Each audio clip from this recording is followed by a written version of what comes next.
ભાવનગર જિલ્લાના તળાજા શહેરમાં રહેતા સરદારજી તેની પત્ની સાથે પાલિતાણાથી બાઇક લઈને તળાજા પરત જઈ રહ્યા હતા ત્યારે સિહોરના 4 હુમલાખોરોએ દંપતીને રસ્તા વચ્ચે કાતરી, તલવાર, છરી, પાઇપ જેવા હથિયારો વડે હુમલો કરી જાનથી મારી નાખવાની કોશિશ કરી ફરાર થઈ જતા ઇજાગ્રસ્ત દંપતીને સારવાર માટે ભાવનગર સર્ટી હોસ્પિટલમાં ખસેડવામાં આવ્યા છે। સમગ્ર બનાવ અંગે જાણવા મળતી વિગતો અનુસાર તળાજા શહેરમાં રહેતા અને ગામડાઓમાં ભૂંડ પકડવાના વ્યવસાય સાથે સંકળાયેલા સરદારજી સતનામસિંહ ગુરુચરણસિંહના બાવરીને થોડા વર્ષ પહેલા સિહોરમાં રહેતા અને ભૂંડ પકડવાના વ્યવસાય ધરાવતા તેની જ જ્ઞાતિના શખ્સો સાથે માથાકૂટ થઈ હતી। આર્થિક મામલે થયેલા ઝઘડા સંદર્ભે અગાઉ પણ પોલીસ કેસ થયા હતા।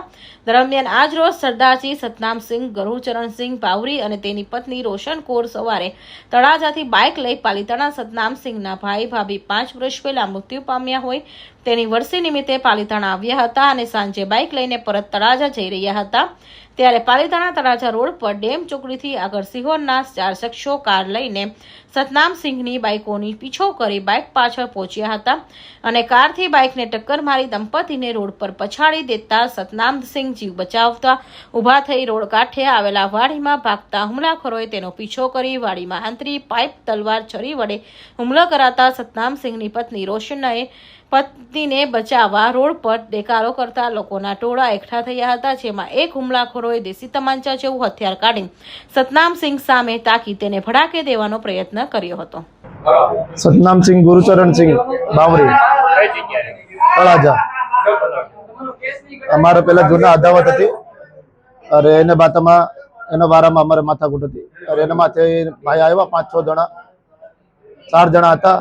દેવસિંહ, હરનામસિંહ, વીરસિંહ, હરનામસિંહ 2 ભાઈ હતા અને પછી 2 અજાણ્યા છોકરા હતા અને 4 જણ હતા અરે મને મારવાની કોશિશ કરી, ફૂલે ફૂલ મારવાની, જાનથી મારવાની મને કોશિશ કરી પણ હું મર્યો નહીં એમ છે। ડેમ પાલિતાણા પાસે ડેમ છે ને, ડેમ પાસે બનાવો બન્યો। અમે ગીતામાં ગયા હતા, ગીતામાંથી જઈને પાછા આવતા હતા ત્યારે આ બનાવ બન્યો। અરે એની પાસે હથિયાર હતા, બંદૂક હતી, પછી તલવાર હતી, છરી હતી, 2 પાઇપો હતા। મને એકને જ વાગ્યું। અમે 2 જ હતા, હું ને મારે ઘરવાળી 2 જ હતા, 2 વ્હીલ ઉપર હતા અમે। અરે ગાડી લઈને આવ્યા હતા ઇનોવા।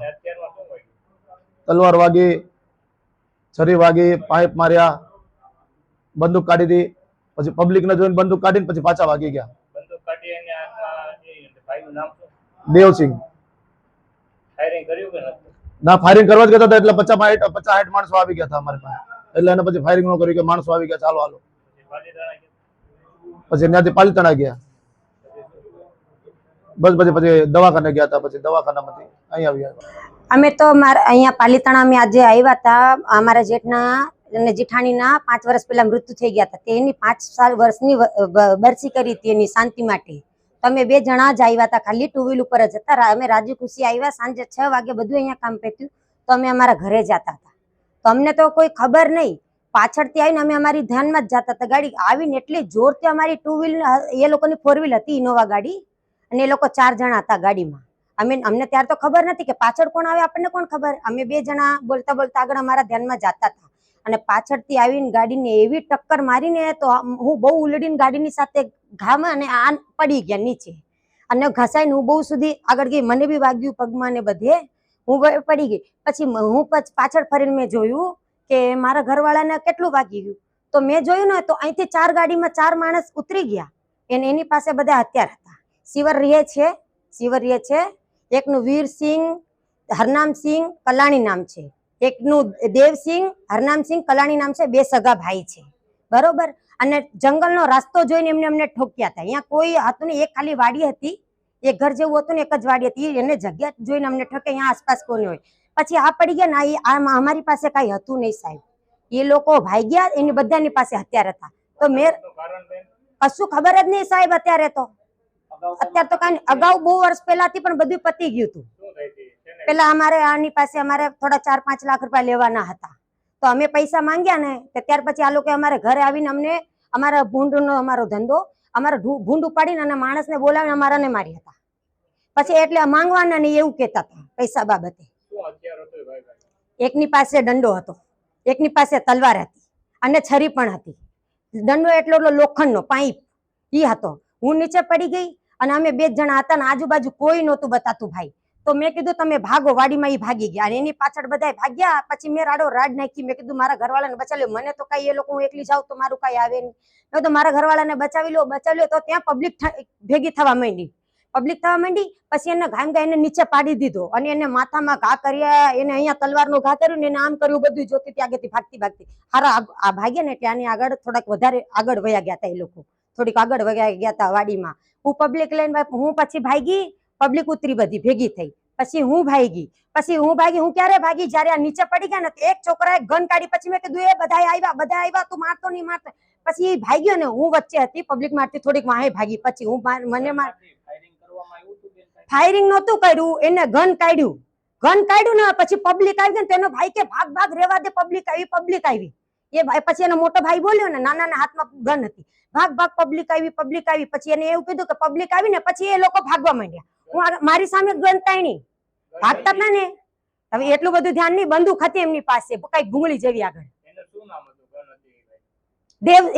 દેવ ને વીરની હાથમાં હતી, નાનાની હાથ વચ્ચે 2 નંબર નાના હાથમાં.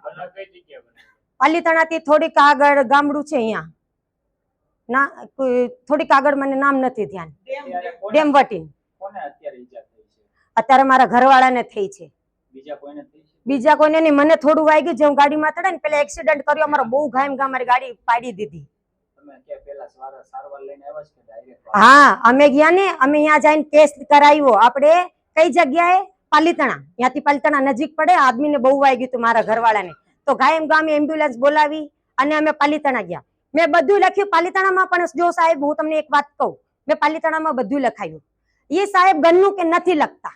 કેમ નથી લખતા? જયારે હું કહું છું કે મારી ઉપર બંદૂક તાણી છે અને આની સામે પણ એ લોકો જયારે પડી ગયો ને પેલા હાથાપાઈ થઈ, આને પણ આમ તેમ કર્યા, હાથ પગ એની પાસે કઈ હથિયાર નહોતો. પછી એ લોકો ગન કાઢી પણ અહીંયા પબ્લિક પોગી ગઈ. સમજા તમે મારી પાછળ. પછી મેં કીધું મારતો નહીં. એ ફરી વળ્યો ને તેને મારી સામે ગન કરી. પછી પબ્લિક આવી ગઈ ને મેં કીધું ઉભો રહે. તો પબ્લિક આવીને પછી ઓલા ભાઈએ કીધું એને કે હાલ ભાગ રેવા દે. પછી એને ગન નો ફાયરિંગ નો કરી નકર આને તોય મને જાતો દોડતો મને કહી ગયો કે મારી તો આને જાનથી નાખવાનું જ છે. અને 4 મહિના પહેલા સાહેબ મારા ઘરે આવ્યા. આ જ લોકો, આ બીજો કે બનાવ બન્યો. 4 મહિના પહેલા આ લોકો મારી ઘરે આવ્યા. તળાજા, હું તળાજામાં રહું છું. તળાજામાં આવ્યા અને તળાજામાં પણ આ લોકો મારા આની વાટે પણ ઉભા રહ્યા. અમે ઘરની અંદર, તમને ખબર નહીં, મારો દિયર બિચારો બાઇક લઈને બહાર ગયો. મારા દિયર ને આ લોકો મારુતિ લઈને અને એ 2 વ્હીલ ઉપર હતો, એને બહુ ઠેક બસ સ્ટેન્ડ સુધી તગાડ્યો. એની માથે ગાડી નાખી દીધી. અમે કેસે કર્યો પણ આ લોકો 1 કલાકમાં આવીને છૂટીને વયા ગયા. અમે કીધું જો અમને મારી નાખશે. મારું નામ રોશનીબેન છે, હું એના ઘરના છું, વાઇફ છું. અને ભાઈ સાહેબ એક જ વાત હું તમને કહેવા માંગુ છું, આ છોકરોનો તમે પહેલેથી લઈને છેલ્લે સુધી તમે આમનું કેરેક્ટર ચેક કરો, અમારું કરો. આ છોકરો છે ને એની માથે બહુ કેસ છે પણ પોલીસ આનું કઈ કરતી નથી. અને મારો સાચો બયાન પોલીસ લખતી નહોતી, એટલે મારે અહીંયા આવીને અહીંથી પણ હું કેસ કરું છું કે આવી શું વજહ છે, શું છે આનાથી બી. અમે પાલીતાણામાં લખાવ્યું તે એને પેલા બધો બયાન લખ્યો અને પછી માહિતી આવીને કહેશે કે ગન નથી. અરે પણ ગન કેમ નથી? એની અમે ગન તાણી ત્યારે તો હું એને દોડી, નકર હું પબ્લિક બધી ભેગી કરતી હતી. અરે હા કરવાની જ છે ને. હજી મને કઈ ગયો છે દોડતા. હુમલા દરમિયાન લોકોના ટોળા એકઠા થતા હુમલાખોરો ગન ફાયર કરવાનું પડતું મૂકી જતા સતનામ સિંઘે તથા તેની પત્નીએ જાનથી મારી નાખવાની ધમકી આપી ફરાર થઈ ગયા. માટે જ્યારે ઇજાગ્રસ્ત પતિ પત્ની સારવાર અર્થે પ્રથમ પાલીતાણા સરકારી હોસ્પિટલમાં, ત્યારબાદ વધુ સારવાર અર્થે ભાવનગર સરટી હોસ્પિટલમાં ખસેડવામાં આવ્યા. આ અંગે પાલીતાણા પોલીસ સ્ટેશનમાં હુમલાખોરો વિરુદ્ધ ફરિયાદ દાખલ કરાવવા તજવીજ હાથ ધરી છે. ફિરોજ મલેક, ભાવનગર.